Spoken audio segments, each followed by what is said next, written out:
हाँ, दूसरे पैराग्राफ में उन्होंने सामान्य रात की दिल्ली पर पछतावे को बताया, परंतु रानी ने घोषणा कर दी। आकाश काले बादलों से ढक गया। बिजली और गड़गड़ाहट पहाड़ देवता के क्रोध का परिणाम थी। रानी के नीचे की जमीन अनगिनत बेल से भर गई। आकाश और सूरज को ढक दिया। एक पिंजरे बनाकर राजा को जानवर में बदल दिया। उसे महल में बंद किया गया, लेकिन देवता ने जीवन की एक पंक्ति छोड़ दी। अगर कोई उसे वास्तव में प्यार करता है तो वह फिर से इंसान बन सकता है। जादू ने भूमि को एक कांटेदार जंगल में बदल दिया। कोई यहाँ नहीं आता था। एक व्यापारी आया। देर रात कोहरे में वह यहाँ पहुँचा। महल में फूलों के साथ सीढ़ियों पे चलता हुआ उसने महल के दरवाजे को खुला पाया। उसने पूछा, लेकिन जवाब नहीं आया। अंदर पहुँचा जहाँ एक स्वादिष्ट भोजन की मेज थी। उसी को उसने भ्रम समझा, पर यह सब सच था।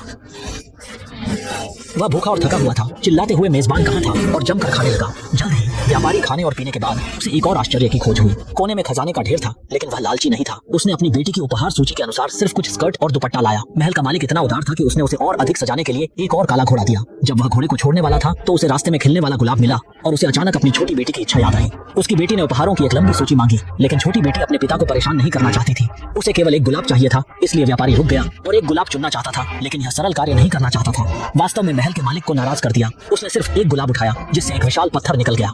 लोग